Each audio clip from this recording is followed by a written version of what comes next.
Hey Beach, I'm alive.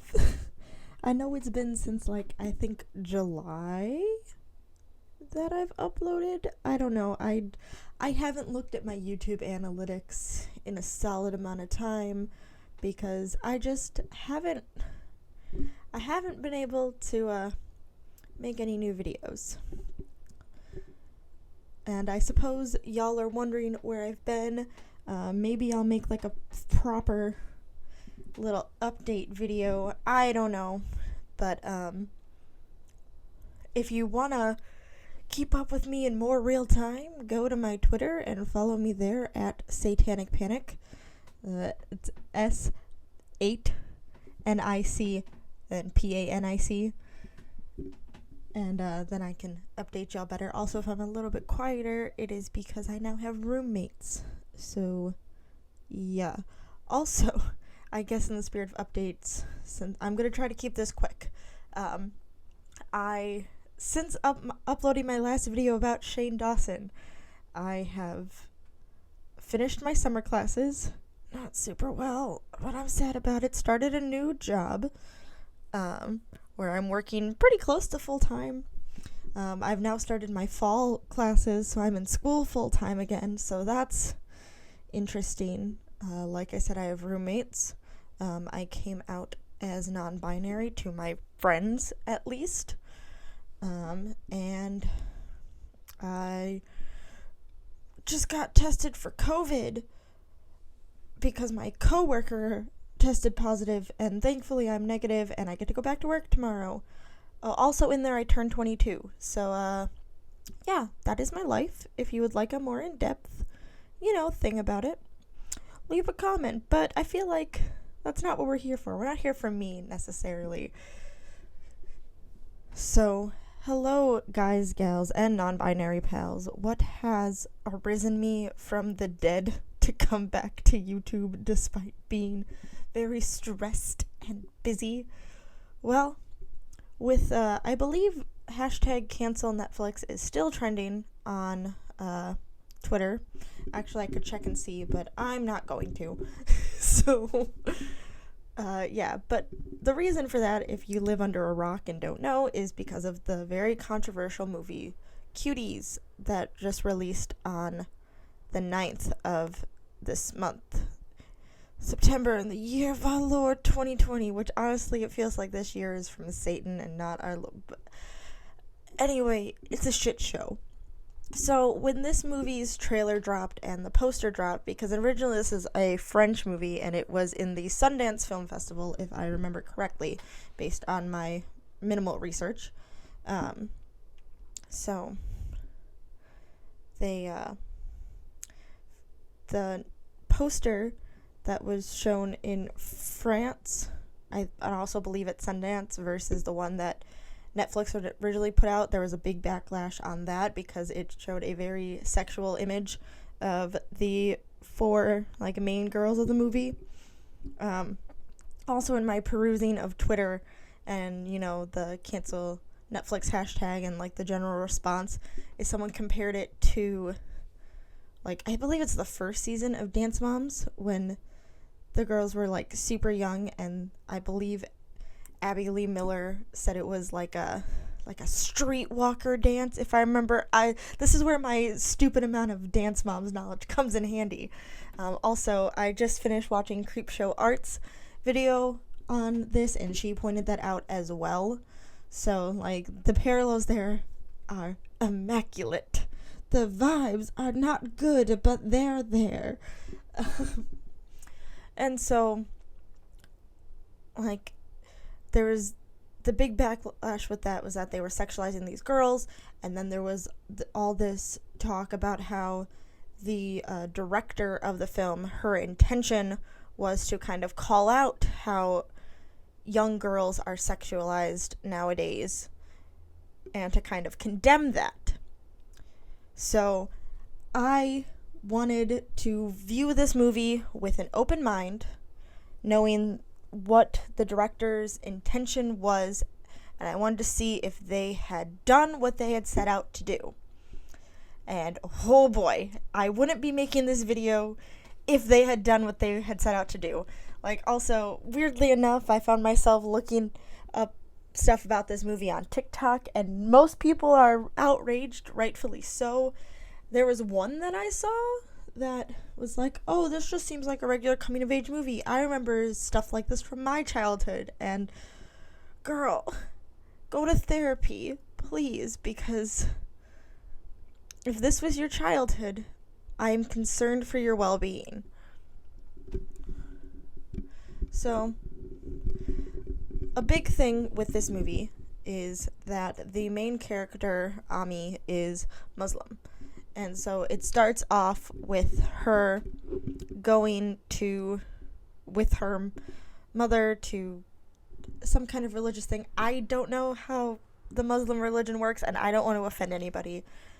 I'm just going to state I don't know. And so it very much sets up what it says in like the little Netflix description of that she's in a conservative family, although I feel like that's wrong, and it sets up a little bit of Islamophobia in a way, because by just saying that her religion makes her family conservative, it's deeper than that. It's their traditions and their religion and how, they have generationally been brought up. So there's that, which doesn't sit well with me already within the first, few minutes of the movie.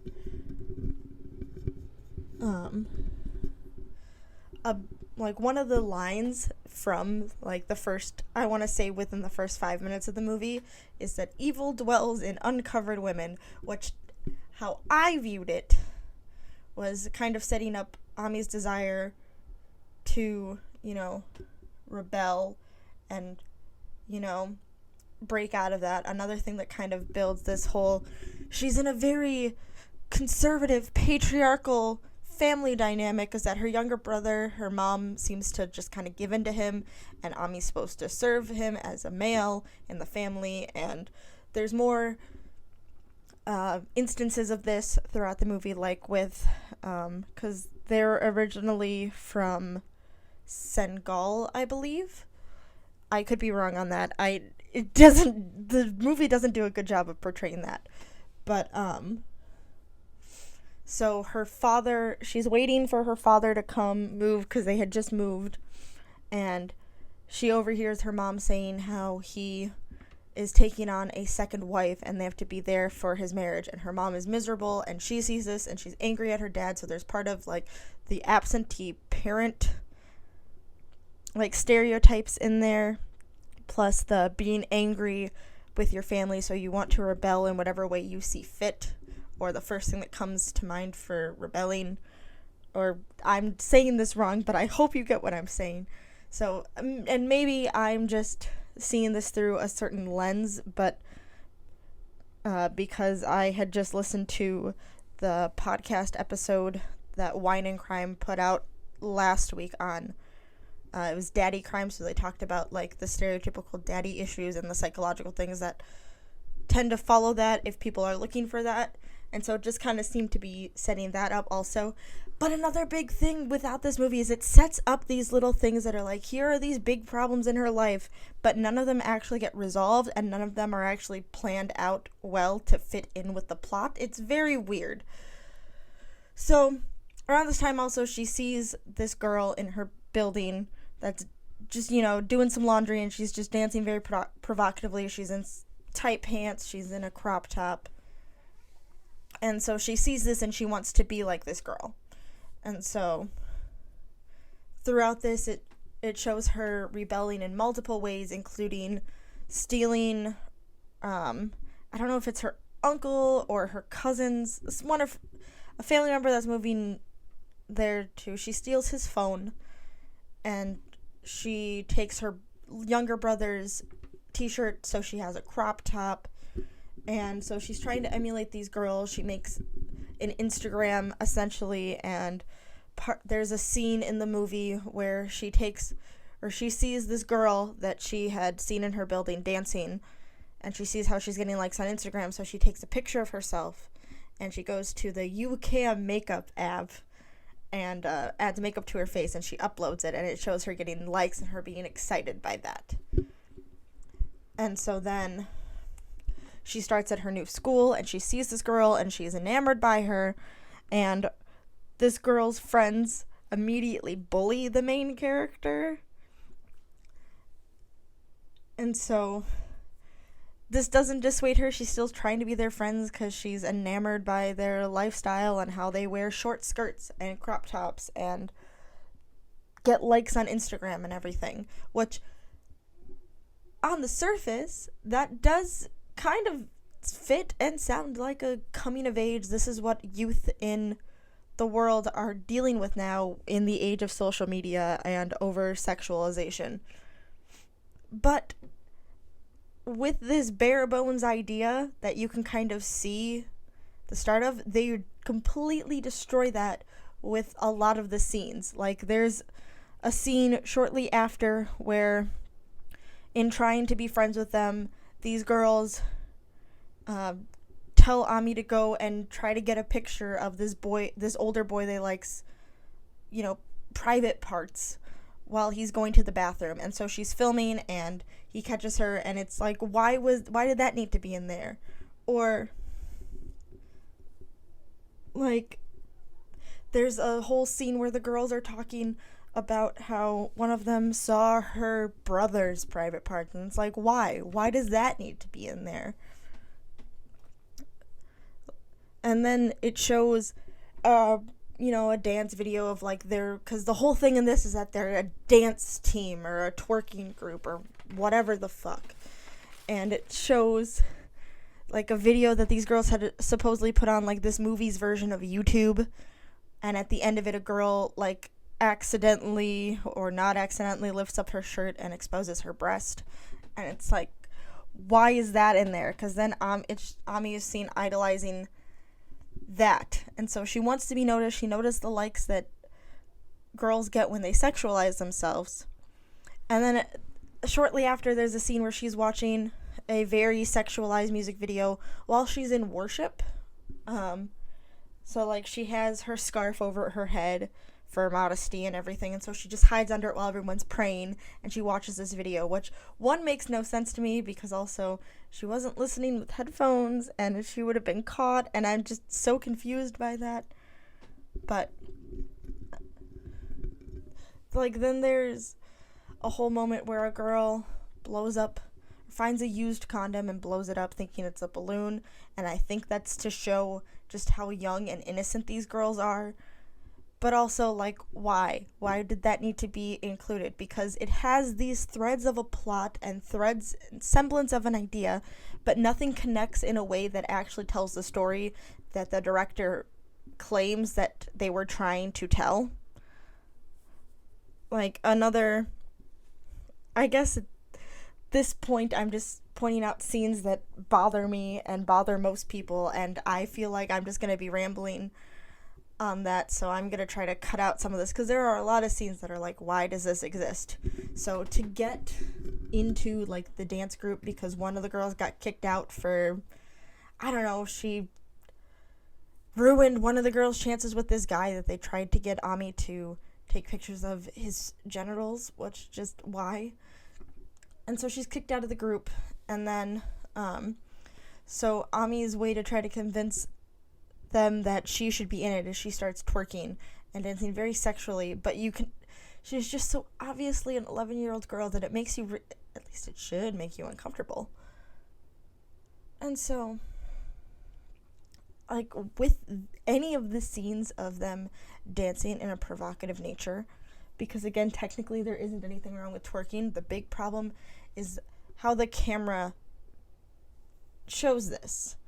Because, again, in Creepshow Art's video, she does a very good job of saying how camera work really sets the tone for a movie. So in a movie condemning or supposedly condemning the sexualization of young girls, zooming in on private areas, on, the butts and breasts of 11-year-old girls just seems really wrong for a number of reasons, but it also doesn't help the case that they are trying to make at all. Instead, it does the exact opposite. Like, you can't say that you're trying to bring awareness to the exploitation of young girls by exploiting them. That ain't it, Chief. Like, that makes no sense. And so, like, there are several instances throughout the movie that do this. Like, at one point, she dances in front of a security guard to get them out because they snuck into this place without paying, and they just let her get away, and his facial, like, the expressions he makes are just very alarming, and, like, why was that included?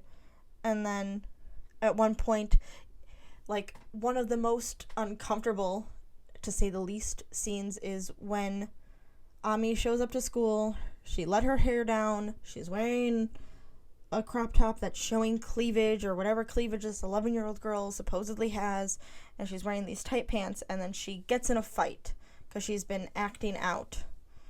And at one point in the fight, her pants get pulled down, and it just cuts to a shot of this girl in her underwear, like a close-up for longer than needed. Granted, I don't think it needed to be shown at all, so any amount of time would have been longer than needed.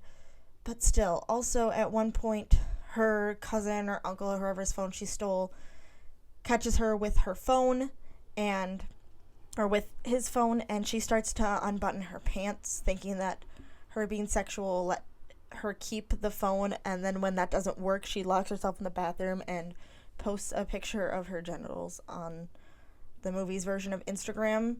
And then the next day in school, she's called a slut or something, and so she stabs a boy in the hand, and then she goes home and her mother beats her, and they, like, basically try to exorcise her, and she's down in a tank top and her underwear, and it zooms in very inappropriate places again. Like, why? Why did these shots need to be included?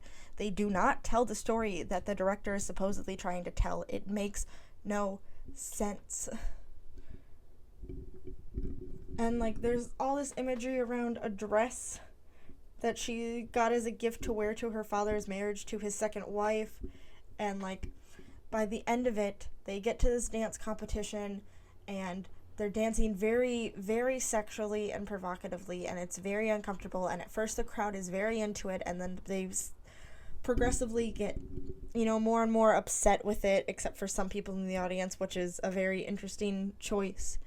And then by the end of it, she stops dancing, and she cries, and she runs home, and her mother says that she doesn't have to go to her father's wedding. And when her great aunt or whoever is calling her a whore and everything, her mom's like, don't talk to my daughter like that, which doesn't fit into earlier scenes from not too much earlier in the movie. And so then by the end of it, on her bed, you see her provocative dance outfit and this traditional dress, and she walks out ignoring both of them, and then she jump ropes with some girls. And I'm confused at the note that this movie ends on. Like, is she just, like, I want to say, if I'm trying to find any semblance of a thread for this plot, that she's just choosing to be a kid, and but on her own terms, where she's not going to conform to society's expectations of her to be one way, or her family's expectations for her to be another way. But then again, I feel like I'm inferring too much from this movie. I feel like the movie did not do what it set out to do.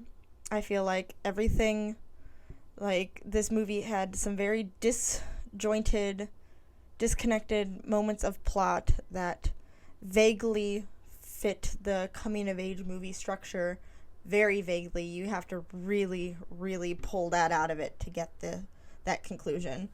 And it's just filled with a lot of gratuitous shots that could be seen as pedo bait, basically. And I worry for the girls that are included, especially with some of the commentary coming out around this, because while most of it is, this is horrible, like, Netflix, what the fuck, there are some people that are like, oh, well, the blonde girl, like, you really, like, if, like, I can't even, it's horrible. Also, at the end of the movie, Like when the one girl who was shunned initially is getting back into the group, like it basically kind of hints at her having an eating disorder, but they never follow through with that. It's just this one scene of you hearing her throwing up, and it's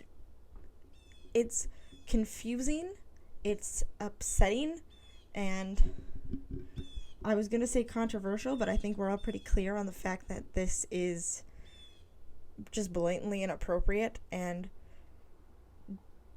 I guess the point that I want to leave on, because at this point I'm just ranting about how upset I am with this movie that I sat and wasted like an hour and 36 minutes of my life watching, is that the premise of it is fine and great, and the original idea that we were sold on is a story that should be told, arguably. However, this story did not do that. It exploited young girls, and I don't want to say that this is straight up sexual exploitation because, I would say it's exploitation in a way. Like, the adults in their lives should not have allowed them to do this, but that is what it is. It exists now. It's out there. But, I guess, I do want to throw a quick, there are people saying that this is a form of trafficking, which it is not. Avery Sapir, I could be saying that wrong, and I'm so sorry if you ever see this. I doubt she will, but still, I feel like I'm butchering her name. Either way, actual victims of trafficking are very right to point out that this is not it. But it is harmful, and it should be talked about, and I believe it should be condemned. I guess the moral that I'd like to leave this video on is, if you want to condemn something or bring awareness to the wrongness of something, don't enable or contribute to the problem. If you're trying to bring awareness to the exploitation of young people in today's world, don't exploit them in the process. If you want to talk about how murder is bad, don't murder someone to bring awareness to it. I feel like that's common sense. I feel like that's something we can all agree with. So anyway, I'm gonna stop because I'm upset. But anyway, I'm back, sort of. I'm going to be going to my original plan for this channel, which was never to have any kind of consistent upload schedule, because I work almost full-time and I'm in school full-time. It will be uploading when I see fit to talk about something like Cuties. So let me know your thoughts on the movie in the comments down below. Let me know if you had watched this movie yourself, or if you've seen any of the reviews and your thoughts on it, what could have been done better. Maybe you think I'm wrong, and that's cool. You can, tell me in the comments down below. Also, if you enjoyed's not the right word. If you found this video engaging or informative in any way, maybe hit that like button. Subscribe if you're so inclined to do so. I promise that I don't intend to take multiple month-long breaks anymore, because there's a lot that I've been wanting to talk about. There's some video ideas I have in the making, some research that I'm doing, so I'm back. I don't plan on going anywhere. So thank you for watching, and I will see you in the next video.